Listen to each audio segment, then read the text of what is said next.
Okay, I just started recording. So welcome to our first lab show, The Startup Life, Tales from the AF Files. Good. Okay, I'll start. I'm Carolyn West. And what? And this is Alicia Gonzalez. And I'm not even sure what to say. This is strange. I've been a guest on other people's lab shows before several times. It's always easier being a guest because then people ask you questions. It's hard to be the host because then you have to sort of start talking. So, okay. So the AF... Hi, Kenny. That's Kenny over here watching us. I see you. I see your Snapchat thing. Okay. I'm going to give you a little background about who I am, and then Alicia can talk about her and her background. Right now, I am coming off having a business for the past year and a half, 2 years, doing social media for small businesses. Something that I started with another friend of mine.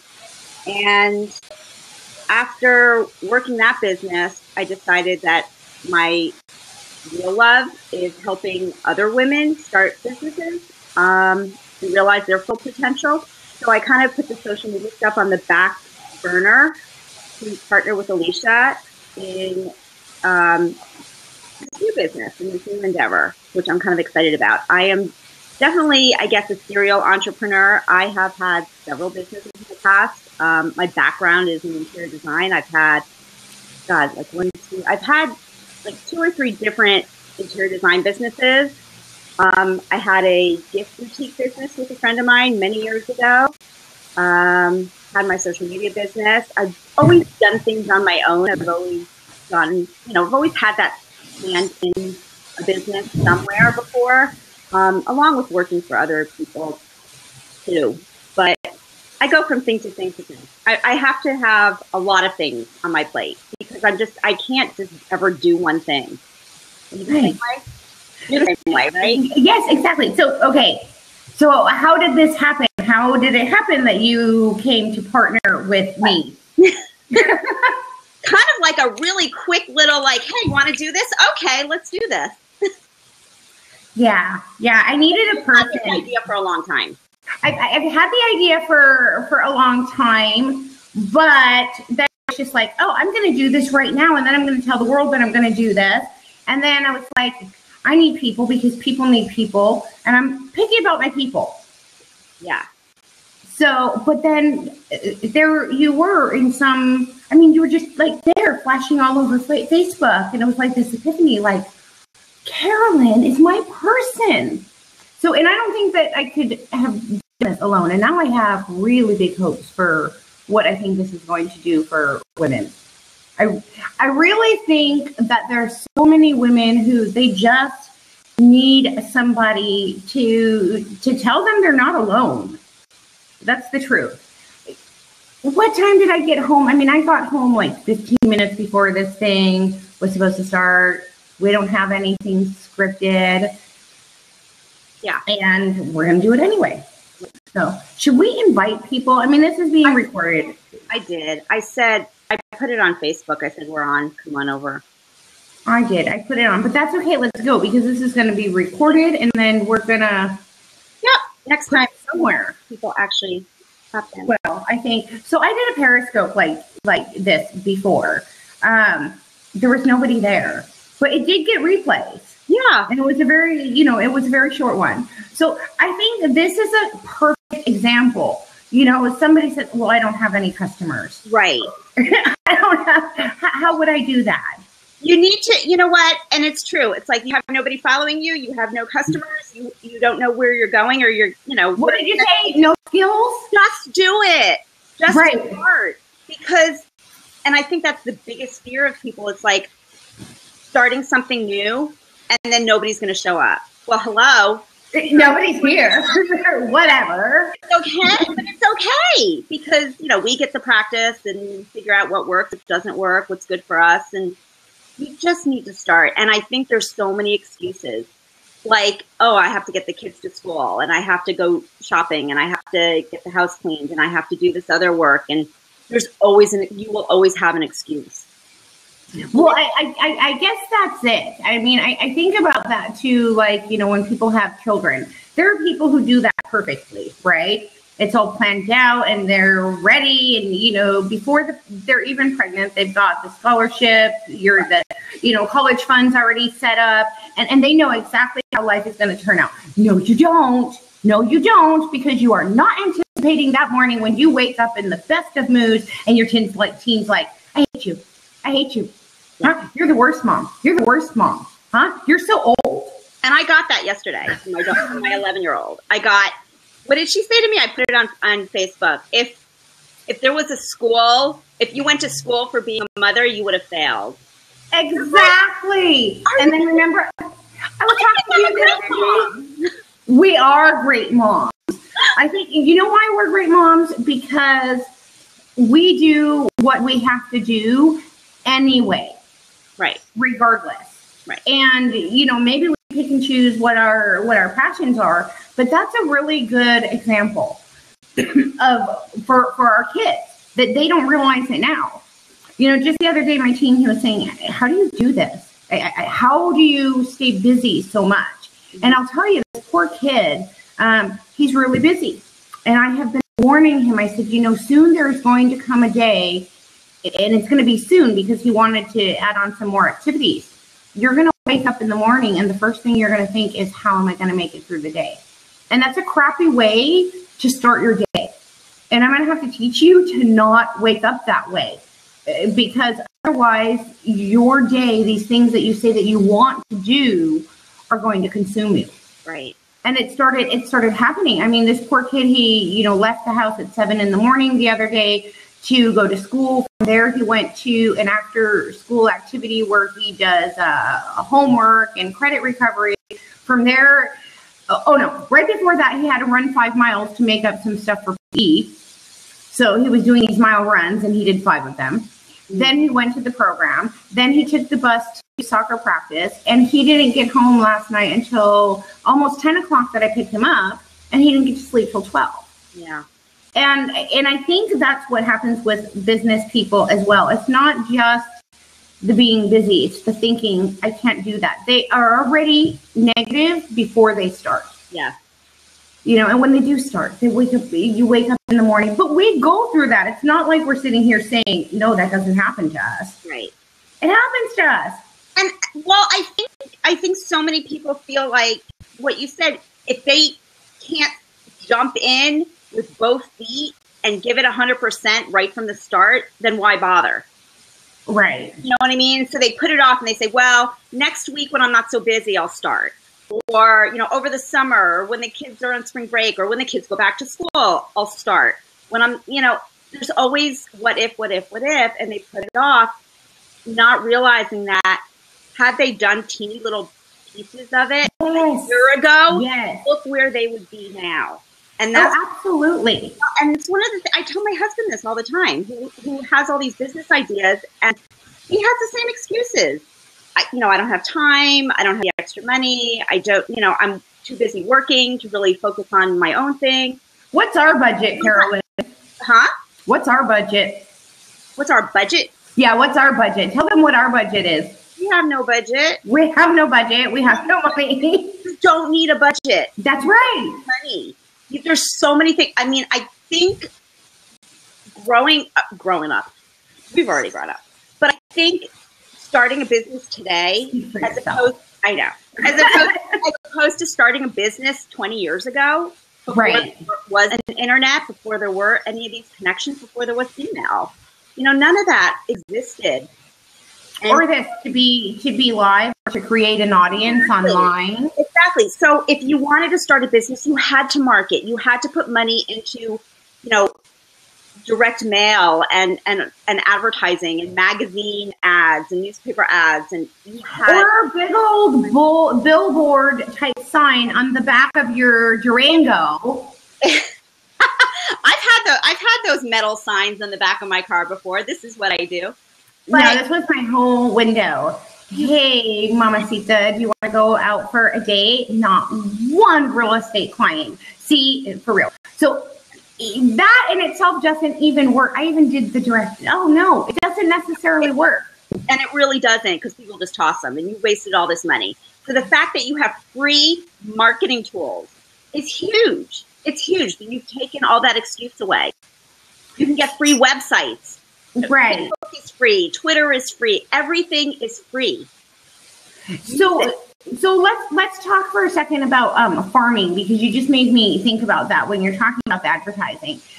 Regardless of how you want to approach your advertising, let's just say for a second you do it whatever way you do.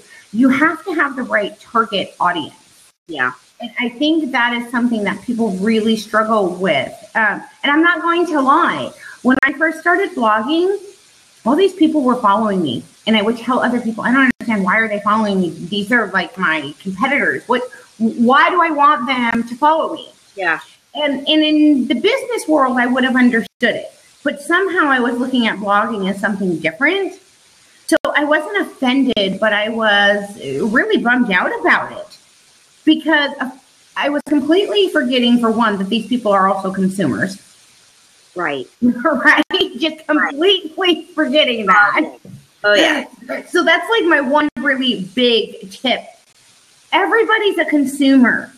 Your mom's a consumer. Your sister's a consumer. The lady who does your nails, who does your hair, they are consumers. The woman that you're paying at, the local convenience store for your morning coffee, she's a consumer. Yeah. And so we get lost with what else people are, that we forget that they are also consumers. Absolutely. And again, going back with this whole, there's all these online marketing tools that are free to you. If people know what you do, people are going to start responding. And one of the things that, one of the questions that I've been asked when I was doing my social media business is, where are you getting all these clients from? Everybody kept asking me, where are you getting all these clients from? When Melissa, my partner Melissa and I first started, we went and spent money, okay, and bought, we had these little, the little postcards that you would hand out, or I don't know what they, 4x6. I spent a good fortune on those in real estate, and bought 1,000 of them or something ridiculous. And we thought, hey, we're going to go hand them out to every single business in town.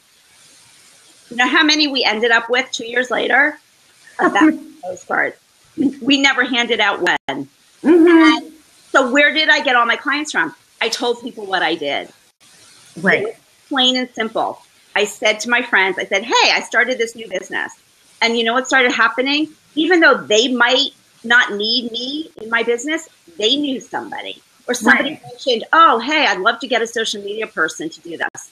And so I started getting these referrals, and friends started going, oh, I know this guy who needs somebody. Or, I love what you did for me. Here, let me recommend you to somebody else. And seriously, that I did no advertising. We did no advertising. We had a website up. We had Facebook. We had Twitter. We had, all the social media platforms. And I actually told people, this is what I did. This is my business. Hi, Melissa. That's how everything came in. And okay, also, don't underestimate your haters. Okay, they can be really good business for you. And I'm not just talking about the haters from the public. We all have haters in real life. Okay, my husband's a hater. He's a hater because he's such a hater. What do you say? He's a hater because he has this mentality, and I don't know if it's culture or whatever it is. He has this mentality that if you haven't made it big by the time, that you're 30 or 40, you just can't. And that's very much a part of his mentality. And he's just always like, estás loca. Let me be crazy. It's okay. Because the thing is, these haters, you're talking about giving you referrals, family, whatever, they have that small little narcissistic part about themselves that when they know somebody who's awesome at something, they cannot help but to tell other people. So to your face, they might be telling you, oh, why are you doing this? Or you're not really going to be able to do anything with it. But most of the time, they don't even really believe that. Well, you know where that comes from. That comes from self-doubt in themselves. Exactly. They could never do that. How are you going to pull that off? Exactly. They're envious that somebody's doing something they always wanted to do. But most of the time, they don't know how to do it. Well, and my husband all the time, he's out there getting me clients and for any little thing that I do. And I was like, stop bringing me business. Yeah. I know. Well, because he wants to give all my business away for free. So let's like clarify that, right? Now, so that's the other thing. What about giving all your work away for free? I just want to say hi to Melissa, my friend Ms. Liz, who is the most phenomenal blab expert. I mean, she is the one who I would not be here if it wasn't for her. Hi, Melissa. She's phenomenal. Absolutely, really. She's got a weekly show every Tuesday night. Go watch it. Okay. I do want to go watch it. So that brings me to another thing. I have a coach, and I know that coach gets coached. Yes. And I was talking to some friends. Ooh, I'm going to check that out, Melissa. Right now. In a minute. I was talking to some friends who think that I'm fabulous, right? They're like, how do you learn how to do all this stuff? And they're really always building me up. Right. And I have people, but why? You don't need to. Yes, I do. Yeah. See, you can't ever get to that mentality. That's why I need you. Who says that I'm going to have all the right ideas? But I think there's a misconception that you get to a certain level and you know it all. I have a business coach. Right. And my business coach has a business coach. Exactly. Because you don't know it. You cannot possibly know it all. So I might be coaching other people, but that doesn't mean that I can't learn things, and I'm constantly learning new things. And I pass it down. That's kind of the point of it. And even if you do know everything, right? Let's pretend you're a super person and you know everything. You only know, what your mind allows to come in. And It's really, really hard. I mean, it's the same thing like, getting a design on graphic designs for a logo. For most people, it's really hard to fill out the little questionnaire about what do you want it to look like. Or maybe you have something in your mind, but somebody who this is what they do for a living, they come in and they're listening to you and they know what your mission is and they come up with something that never even crossed your mind, and it's fabulous. Yeah. You've already come up with a couple of ideas that hadn't even crossed my mind. And I'm like, see, this is why people need people. Right. So here's my definition of wisdom. Real wisdom is when you realize Melissa has a business coach. Yes. See, this is what business people do. And Melissa is a life coach, a fabulous life coach. And she's, right. I mean, she's helped me tremendously with just, day-to-day type of things. She's a great person to talk to. You just get to the point where you realize that, so me, I'm, how old am I? 42. I'm 42. I'm going to be 43 the day that we launch, right? That's my little birthday present. And I realized that wisdom is really about getting to the point where you realize you have more left to learn than you will ever know. Which means I'm that balance is never going to change for the rest of my life. There's always going to be more out there that I don't know than I do know. That's very, very humbling. Yeah. And that's wisdom, because then that makes you a sponge. It does. It does. Because if you stop learning, you stop living, right? But that's a tweetable. Is that a word? Did you a tweetable?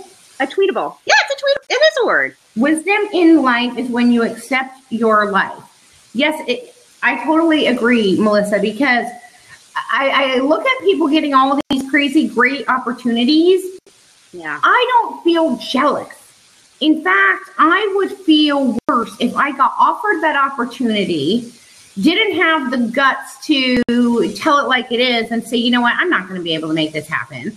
Or get myself all excited and be like, oh, I'm really going to try, knowing it's just not going to happen. And now somebody else didn't get that opportunity.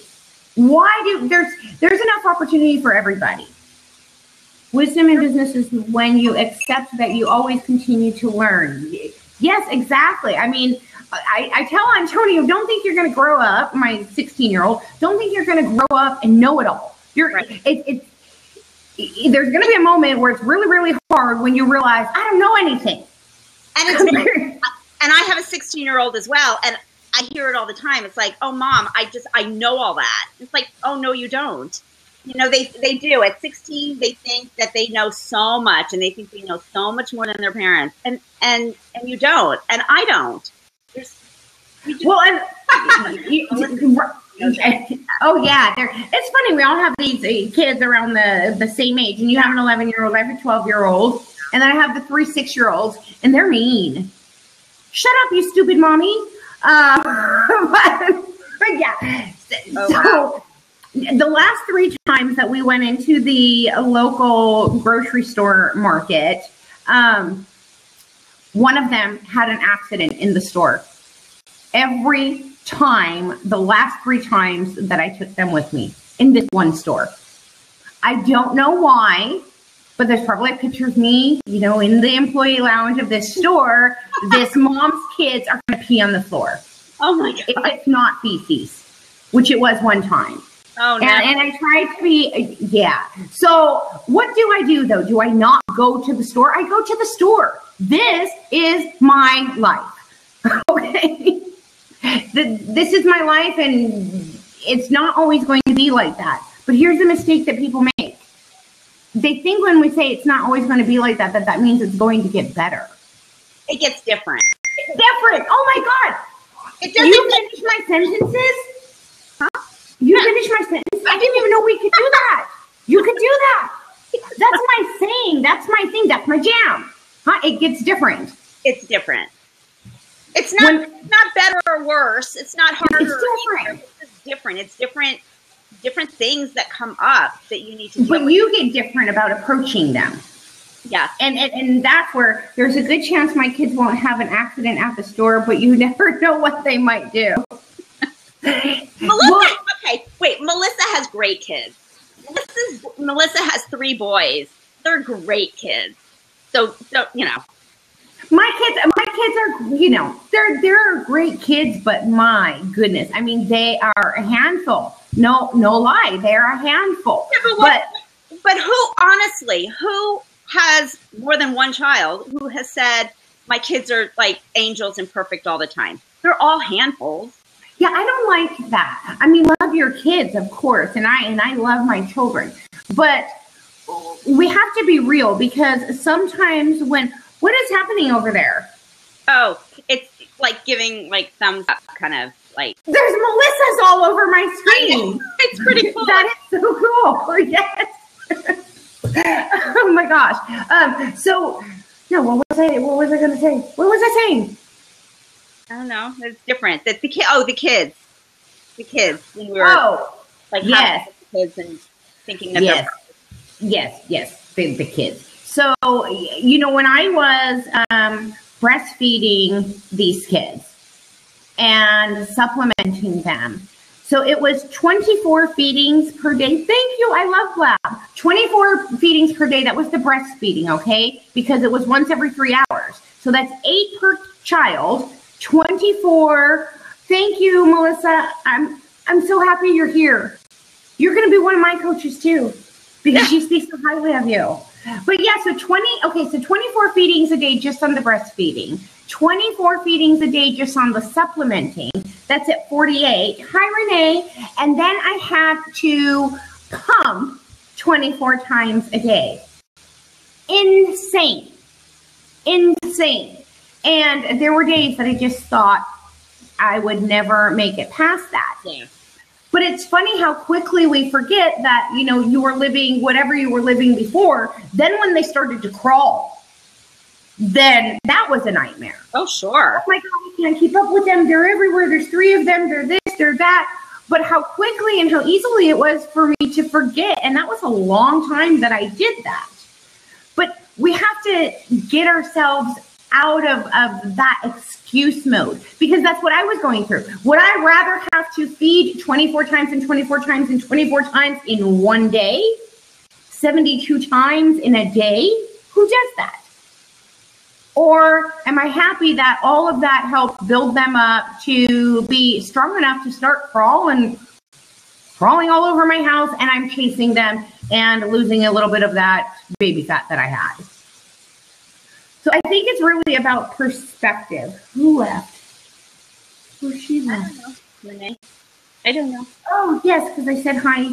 I said hi to Renee. Maybe it went out. Maybe she lost her her connection. So what is it that you think is different about AS Startups compared to the businesses that you've done already? Because I've done a lot as well, and I feel this is different. It's a lot different. And I feel, why do I have a thing that says share last 30 seconds? I think my recording might go off, but then I have to record it again. I don't know. We'll see. We'll just figure it out. It's just, it feels different. It feels like it was meant to be. I feel like I've done enough in my life at this point for me that I kind of want to give back and share what I've learned. And I don't think there's a business out there that is sort of all encompassing. So we can say, okay, come join us. Come be part of our community. And it's not like, oh, here, I'm going to charge you, $100 to be part of this community. No, it's free. Come join us. We're going to help you. Use us as your tools to find the people you need, find the people you want to work with, find the inspiration. We're going to help you get started. I think the problem is so many people just have these great ideas and don't know where to go and don't have the support. I know definitely times when, I've gone to my husband and said, hey, I've got this great business idea. And he just kind of looks at me with a blank face and goes, okay. I need some enthusiasm. So let us be those enthusiastic people in your life that says, yes, you can do this. Here, we're going to help you. We're going to show you how. Because like you started saying way back a half hour ago, it takes people. People need people to give them ideas and to be supportive. And it's really hard, especially when you are a solopreneur and you are doing this completely on your own. And I've had businesses on my own and I've had businesses with partners. And trust me, it is so much more fun to have a business with a partner, somebody to bounce ideas off of and to say, hey, what do you think about this? Or am I totally off base with this idea? It's really hard when you're doing it alone. So if you can find a community where there's people that can be supportive of you and give you suggestions and ideas, it's so, so helpful. Well, and I think there's something else that is hard for people to get over. And I knew the second that I asked you to be my person in a really weird way, but we can't really disclose that whole weird way right now. Later, one day, we're going to tell that little story. Okay. But yeah, I knew that I needed a person. And what I had to tell myself was, and I've been preparing myself for this, I think, for a long time.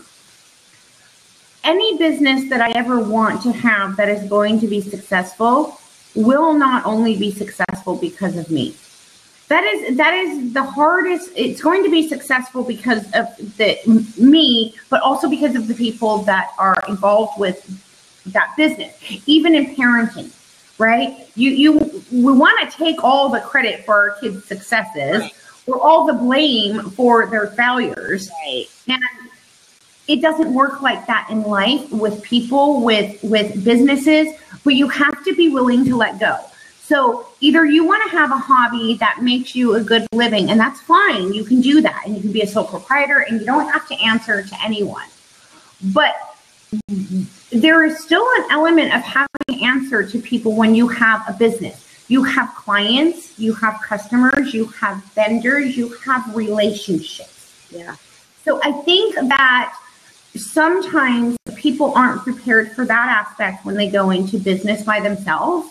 Right. Thinking that there's all this freedom, because that's what they hear us talk about, right? People have their own business. I can work when I want or how I want. I make up my own schedule. I do things the way that I want, without realizing that there's still guidelines that you have to follow based on these relationships that you have. Facebook just went public not too long ago. From the guy starting out in his dorm to the guy who brought this business public, there were a lot of people in between there. Oh, of course.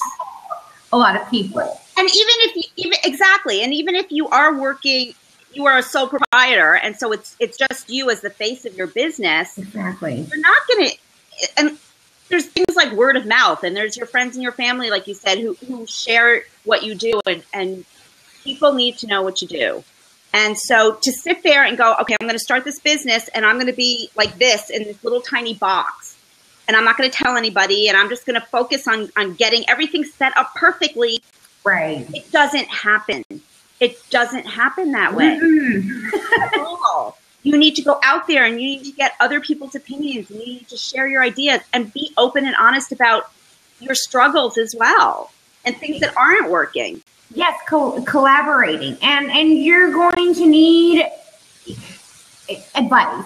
Advice, maybe you need legal advice. So you'll hear me do this all the time, okay? Because it's my whole real estate mentality. We are not attorneys and we're not CPAs. Are you a CPA? No, see, not a CPA, not an attorney. We both wanted to be attorneys, but that's like a whole other thing too. We're not attorneys. I know. So we will always recommend that you have an attorney who you could call, not just about business, but know an attorney, even if it's just like initial consultation with someone. Say, okay, I can call you if I ever had this type of problem or that type of problem in life, because you never know when you're going to need sound legal advice. And I'll give you a good example because this happens in real estate all the time. So somebody buys a house and the title company can't tell them what to put, and the real estate agent can't tell them what to put. And most of the people are not calling an attorney to find out. But what will happen is if they do, let's say, tenants in common, and they don't do it as a joint tenancy, then that property goes into probate when one of the parties passes away. So even if you wrote a will saying, I want to leave this to my child, I'm not giving legal advice. Okay. Right. An example of how just because you think that something is a certain way, there could be a very, very small technicality that you're not even thinking about. Right. Do you both own the house in tenants in common and in joint tenancy? Yes. But it's different. There's a time issue. It has to be at the same time. It has to be equal. It has to be the same percentage on the joint tenancy. And that's how life is and business is, that when you think that you have it, maybe you don't. You always want to consult on other people. Right. How can you do something better? That's why they have focus groups. Let's talk about the value of focus groups, which you can start with your friends. Yeah. Just do it. I mean, this is really funny. After I graduated from college, right before I moved out to California, I actually worked for a market research firm. And that's what we did. We just did research. And so some people don't know what focus groups are, maybe, because for the people who are just going to start doing something. So a focus group is basically a bunch of people that you are going to either pitch an idea to, ask a question of, and you're going to get reaction. And this can be, a group of, for instance, teachers. Let's say you're writing, lesson plans, and you want to say, is this good? Is this bad? So you get a group of teachers together and you say, okay, we're going to do some market research, and we're going to have this focus group, and I'm going to give you the information and you give me your feedback. That's basically it in a nutshell. But you can do this for every business. You can do this across every platform. You need to just go out and ask your ideal customers, your ideal. I have a business idea for somebody. Yeah. What? Substitute teacher plans. Huh? Somebody could do that. Somebody could go do teacher plans and then start selling them to districts for sub plans that would work. Here's a K sub plan. Here's first grade, whatever. You could do that. Anybody want to do that? Because I can't do that, but somebody could do that, and that would be a really good business, because I know, because I have so many kids in school, that it actually becomes a really big issue. And so if schools, teachers, classrooms, districts would probably buy something like that if it were standardized to work and meet the curriculum. Yeah. Or just even for homeschoolers. I can't tell you. There you go.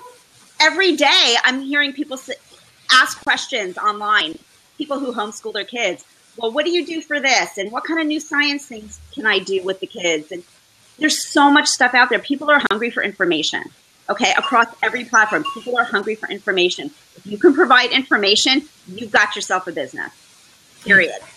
You've got it. So do you try to tell people to start their own businesses all the time? Have you been annoying people for years? Because I have. I'm like, you need to do that. Like, yeah, you can do this, you can do that. You can, exactly. And there, is everything about money for you? No, it's not about the money. Remember, we said we have zero budget right now. Okay, it's not just about the. I didn't say you needed money to start the business. No. Money, but that. Exactly. But that's what I'm saying is that, sometimes people will be like, God, you just want everybody to make money. But it's about more than helping people make money. Although I definitely want to help people make money. I love that feeling of doing something you didn't know that you could do. Yeah. That feeling of excelling and exceeding your expectations of yourself. Because no matter how many people applaud you and tell you great job, there is nothing like that inner feeling. And that's that feeling that I want to share with people, especially women. It's not about looking at what you're doing now and saying that's good enough. It's more than good enough. Yeah. If you're a stay-at-home mom and that's all that you want to do, it's more than good enough. But I think that through experience, I've learned there is something internal. It's like intellectual stimulation that normally you need more people for, but you can get from yourself. It inspires you from within. It's like it lights this flame inside you to explore your own mind, explore your own capabilities. Well, I think people don't believe in themselves. Period. Mm-hmm. People have a really hard time thinking that what they know is valuable. So you have the moms at school, right, who are like, well, I'm just a mom. I can't start a bit. I'm just a mom. And you have bloggers who have been blogging for years. I'm just a blogger. Who would want what I have to know? People have no idea that what they know is valuable to other people. Well, and I think Brandy from her Courage to Earn group had posted a question that got a lot of response about what it was that was keeping people from doing more. And money was definitely one of the first things that people brought up. But there was someone who wrote something. I'm not going to mention her name, but God, that one hit me because I could relate to that. So this is a woman who said, you know what, I had an opportunity to go big some time ago. I didn't go big because I had family and I had things, my kids I had to take care of. Then not too long ago, I decided to try again. And what that did was it brought back all of this stress and anxiety and pain and everything that I tried to get rid of in the first place. And so I think it was really powerful to me because I wanted to remember to bring this up and say, we're not saying that every business needs to be an empire. It needs to be something that fulfills you and something that lets you be able to work for yourself doing something that you love doing. We don't suggest that people go out and take on what could be the headache of a business for something that you don't love doing. And we don't suggest that you expand it beyond your comfort zone, but get comfortable with you.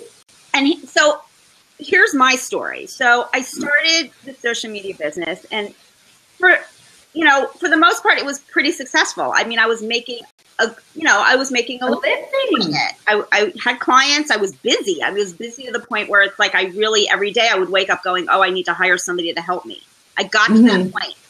And then right when I was at that high point where, okay, either I'm going to expand this business and I'm going to hire somebody to work with me and help me move forward, right, so I can take more clients on, or not.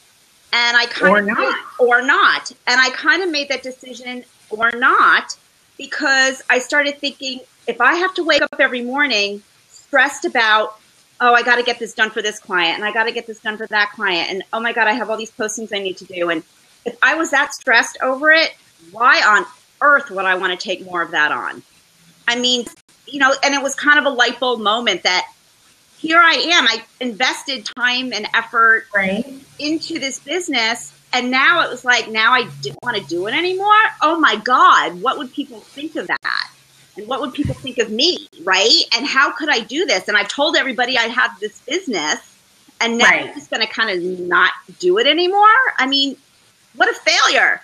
But oh my God, what an opportunity to say, no, I'm not enjoying what I'm doing. So why not enjoy what I'm doing every single morning when I wake up? And I'm fortunate that I have that opportunity, but it's not like I just, quit overnight and just said, okay, I'm done. I backed off and I said, okay, well, I'm not going to renew this client and I'm not going to take on this new client. And I backed away from it slowly. Right. To the point where, I wasn't just, okay, I have an income today and then I have zero income tomorrow. And that's hard, because I think once we start to get used to whatever income we're making, it's really hard for us to adjust back to not having that. But you don't want to be destroyed in the process of chasing your dreams. Right. Because I don't think that anyone's dream ever involves being miserable the entire time that you chase it. It's just like, when people are exercising, they get the good burn or whatever. Yeah. It's very different to feel that burn, that pain, that hurt, that struggle was worth it, to make you feel like accomplished. Wow, you just got over this big hurdle, than to feel like you don't even want to take that leap. Yeah.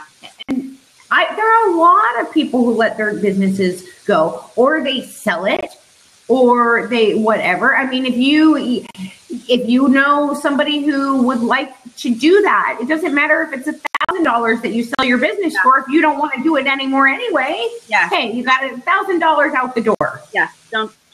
I don't know. And maybe because I'm older, and I am older than. We're not that older. I am older than you. I am way older than you. Oh my God, barely. You sound like me, how I tell my sisters. She's never going to outlive that. One is 10 years younger and one is 7 years younger. And I can't stop it. I'm always like, but it's different. It's different. No. But I feel like, I don't know. Sometimes I feel, I don't know. Maybe it's just all the different businesses I've had and all the different work experiences I've had. You get to a point in your life and you're just like, what am I living for? What am I living for? Am I living to wake up every morning stressed and anxious?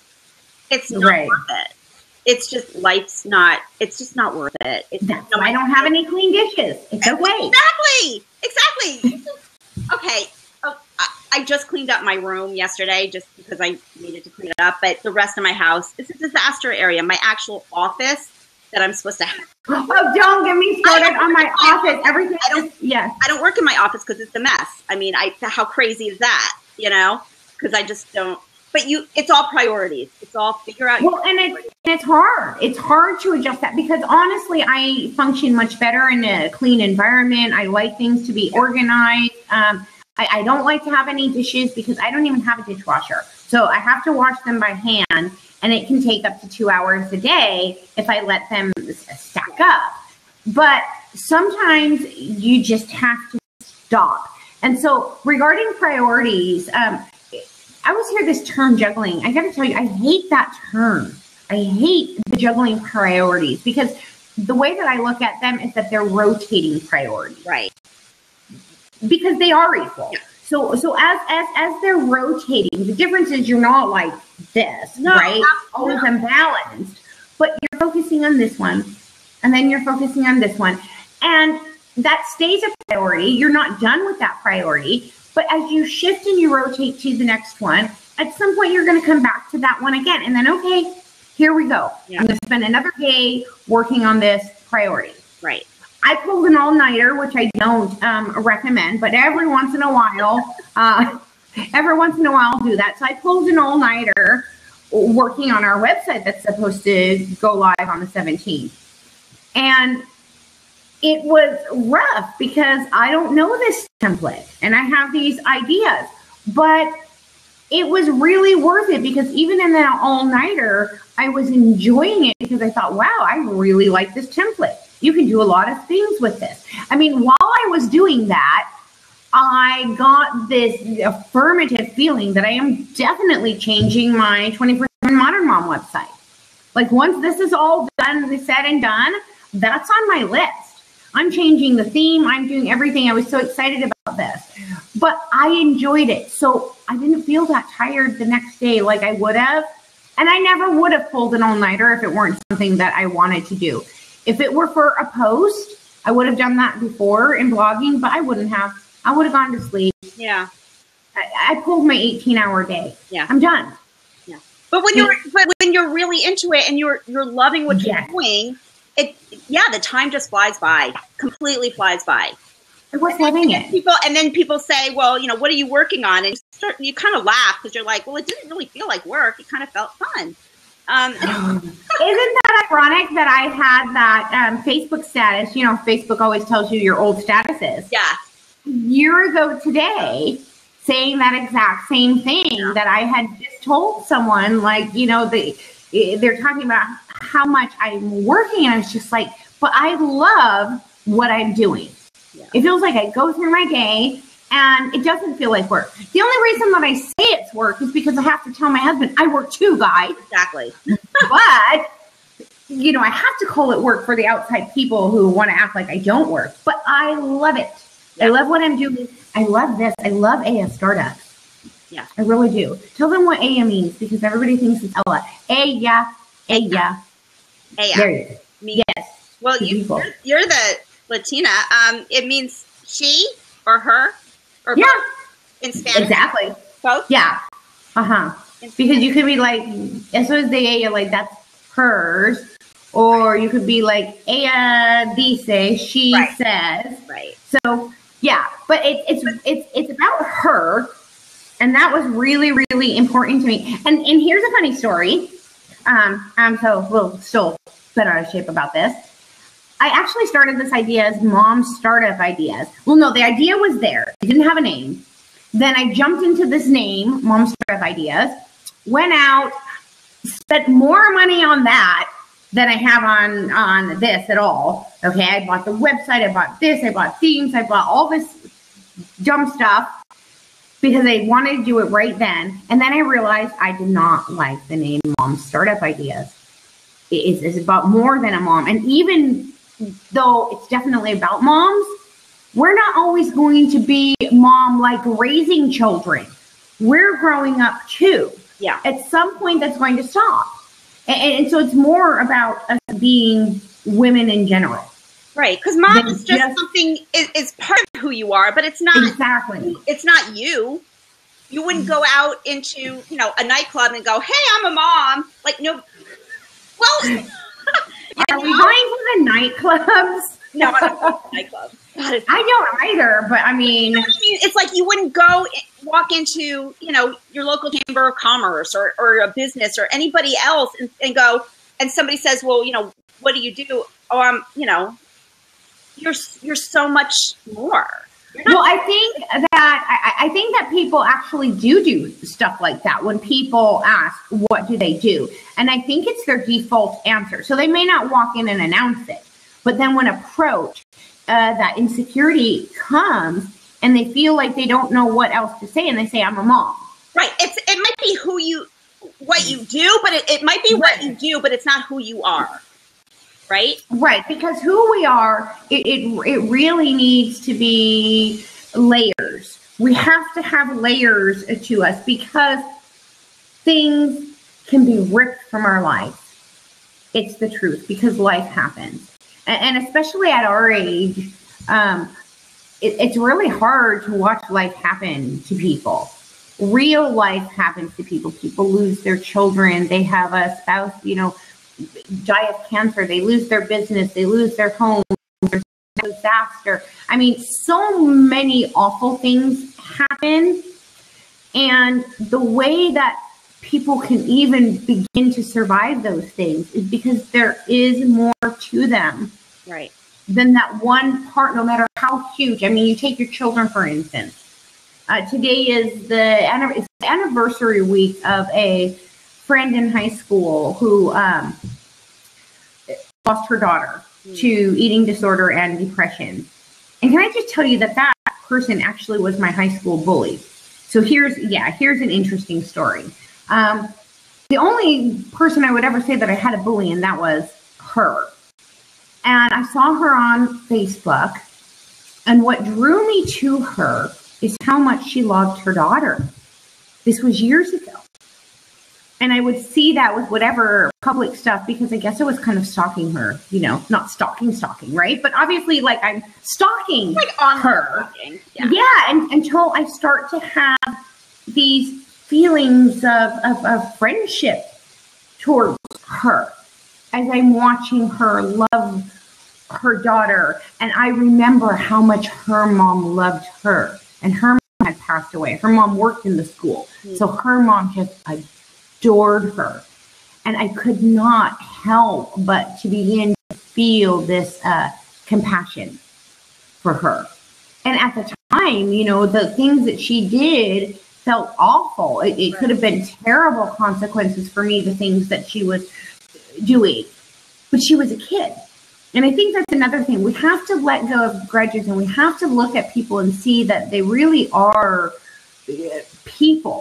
And so I am so glad that I became friends with her before this happened with her daughter. To share even a little piece of her life, even if it was through Facebook, and watching her have joyous moments with her daughter and being a part of that experience, because it really affected me. And she's that one person that really affected me. When you think about, I wouldn't wish this on my worst enemy. Not that I have enemies, right? But Yeah. she's a great example. You know, in high school, if I had to pick an enemy, I guess she would be that person. And it is nothing like whatever those feelings were that I had. And so I wonder what happens with people when they are our age, when they walk away from family and they walk away from relationships and they don't even remember why. At least I remembered why, right? Because I was a kid. People do this, and they do this when they get overwhelmed by their businesses. And sometimes they think that it's because these people aren't supporting them enough. So I think the hardest thing is to be honest with yourself, and you have to do that if you are going to run a business, because you cannot abandon the other parts of you. Because as Carolyn was saying, Right. It's a part of you. Right. So it can't be all you are, even if it's all that you do. Yeah. Right. If Exactly. your business is all that you do, it can't be all that you are. Mhm. Did you have a bully in high school? Were you a bully in high school? No, I was not. No, I was a quiet little shy one. Oh, no. I had a bully when I was like in elementary school, somebody who lived on our street, and he was really mean, and we took the school bus to school and back. And I remember he would take my shoes off and like throw them out the bus. Yeah. Do you know what I would have done to that little boy? And I'm not kidding, because I did this to a little boy. I was in kindergarten, and there's a mean little boy. He was like, lift up your shirt underneath the, yeah. In kindergarten, he's like, lift up your shirt underneath the desk. He wanted me to lean on my desk and lift up the shirt. No, I'm not going to lift up my shirt. How old? He was in kindergarten. Oh my God. So we were in kindergarten, and he's wanting me to lift up my shirt. And I got really mad because he was harassing me. And so I think it was like in the little break or something. We had these big, huge cabinet type locker areas to hang up your jackets, right? Like they have in the little rooms with the hooks. So I hung him on a hook. I took that little boy and I picked him up and I hung him on a hook. Oh my God. And I ran out of that school and never went back again. But that's a true story. Okay, so don't get on Alicia's bad side. Don't get on. I'm compassionate. Oh my God. But yeah, so I didn't really have to beat him up. But yes, I hung him up on a hook. And I just think, oh my goodness, I am in for it when I look at my daughter, this strong woman. And I try to remember that, because she's so defiant and so independent. And so I want to do everything myself. And so as a parent, I think, okay, I want her to grow up that way. There's rules and there's got to be balance. But I constantly have to remind myself not to let the emotion of being on the receiving end of her brattiness let me get confused that these are qualities of strength, qualities of determination, qualities of perseverance that she has at such a young age.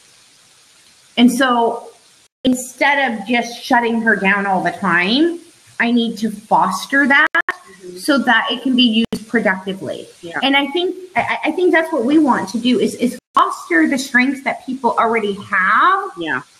So that those same strengths are productive and not destructive, because it can go either way. Sure. Do you have a destructive, productive trait? Me? Yes. What's the double-sided trait that you have? The one that either hurts you or helps you? Oh, God. I don't know. Because she's perfect. Huh? I said because she's perfect. Oh, sure. I guess my big thing is thinking that I can do things. Or just, again, going back to believing in myself and believing that I think I know more than I know more than I think I do, but it's hard for me to accept that sometimes. Right. You know what I mean? So, and my husband's he might not be so supportive of business stuff that I do, but he's supportive of me in general. And so if I'm having doubts about, I don't think I can do this, he's the first person will say, yeah, you can. Sure you can. Go do it. Just learn it. Right. So I don't always practice what I preach, I guess, is my thing. I am really great at being that cheerleader and being that rah-rah, yes, you can do it to everybody else. And I don't take my own advice enough. So and it's so important that we share this stuff, because I don't think we ever wanted to come out here and give this impression of any kind of perfectness. No. Right? I mean, we want to be just who we are. Exactly. And I think even if you look at a really, real successful people who seem to have it all right now, I mean, if you sat down one-on-one and talked to them, they'd be saying all the same things. They'd be saying that they have this self-doubt and they don't think they're good enough and they don't quite know how they got there and how do they deserve it. And everybody across the board has that inside of them, that self-doubt. And it's destructive. It's very destructive.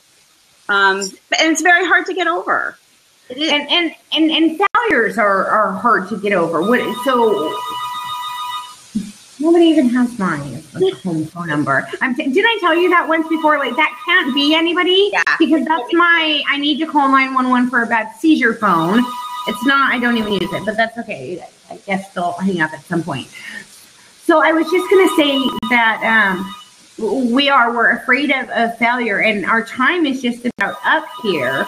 And if you can change that perception about failure, you can change your life. I'm not trying to be corny here, but it's true. We sat here, and I think we had a total of 3 visitors come in. Yeah. We chatted for an entire hour. And I think that because Carol and I both don't even look at this as a failure. The time went by quickly for me. I don't know about for you. Yeah, it did. But it went by quickly. It does. And there was nobody here. And maybe somebody will see the replay and maybe they won't. But changing that idea of what failure is and coming into this knowing that we weren't judging our success of this based on how many viewers we had. Hey, we went through an hour of our first live. You know how having fun. Yes. Because we said we were going to do it and we did it. Period. Yeah. I mean, that's what we do. That's what we do. Yeah, it is. So here is I have this thing about labels and stuff that's a blogger thing because God, I don't want to get in trouble for showing, but cheers, right? Yeah. Then I won't be able to work with XYZ brand. Exactly. Cheers. Coffee, cheers to you. So here- This was awesome. Which is backwards, but it says make it happen. It's not backwards. It's backwards not to you. No, it's perfect to me. I see it, make it happen. I love that. She's drinking from my favorite color mug. Blue. Blue's my favorite color. Yeah? Good to know. Yes. And it's good to know. Okay, so when are we doing this again? When are we doing it again? Are we doing 2 weeks? Are we doing every 2 weeks? I think, are we? I think that was what we were talking about, unless you wanted to Let me see. do once a month. I don't know. What do you think? Well, I mean, I had fun, and I think actually I needed to sit down for a little while so that my heart would stop racing with how busy I was. I know. I think it's a good idea to stop, right? Yeah, like stopping felt good. Stop. Viewers or no viewers. I was like, whoa. That is the 31st, right? Yeah. Okay, and then, Are you good on the 31st? yeah, I should be good on the 31st. Okay. Why not? I'm good on the 31st. So we'll be back here 10 a.m. Pacific Daylight Time on March 31st. Thank you, Melissa. And there was somebody else I said hi to before. 2 other people had come in. Well, thank you Here. to the people who did come. And is this going on our YouTube channel? Do you know we have a YouTube channel? Do we? We do. Okay. Mm-hmm. So AS Startup I'm going to YouTube figure channel. out how to get the link back and all that good stuff, and we'll post it all over the place. All over the place. And the people who didn't watch it now, like a year from now, Yeah. let's watch their first episode. No, can you imagine? That'll be really fun. That's going to be Okay. fun. Okay, bye. Okay. You too. Okay. I hope we talk again before the next show. You and me? Yeah. Of course. Okay. Okay. Bye. Okay. Bye. Hang up.